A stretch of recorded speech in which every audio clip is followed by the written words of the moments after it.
Is this the end of newspaper endorsements? This is commentary from James Brown. I don't like how it happened, but I'm glad it's stopping.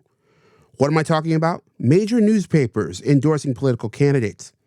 Recently, two of the largest newspapers in America, the Washington Post and LA Times, decided not to endorse Kamala Harris. Their owners stepped in. The Post claims it's a return to being truly independent. I don't believe that, but hey, I don't own the paper. We'll see. NPR reports that 200,000 or so subscribers unsubscribed in protest. But I can't help but feel a bit relieved about it all in hope that this isn't a one-off. I hate the notion of benevolent billionaires swooping in to save failing newspapers. They're treated like they're not just uber successful humans with incentives like the rest of us. But strangely enough, this happening might be the best thing that happens from it all.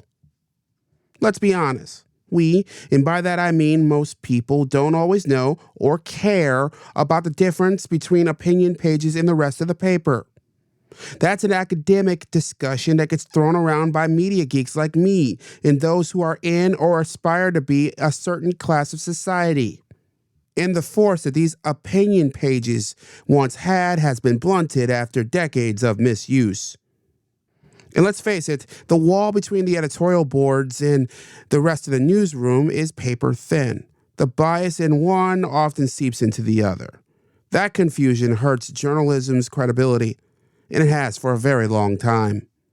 Besides, my local paper has endorsed candidates for decades, and did anyone really care?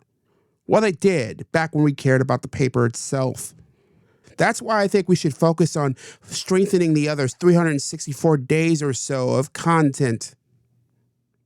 I think it's time for newspapers to focus on being unbiased about their reporting, rather than pushing political agendas.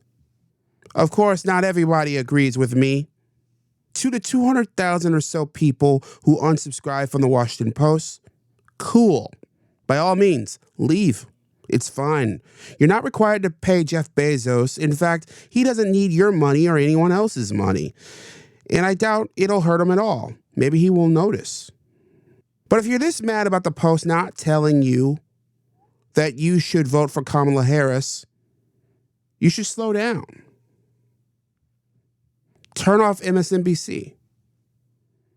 And ask yourself, did you really need them to tell you who to vote for? I think you know the answer to that. And if your answer is yes, we don't need to worry about democracy dying in darkness because it's already dead. Here's my question for the rest of you. Do you think newspapers should endorse political candidates, or should they stick to straight news?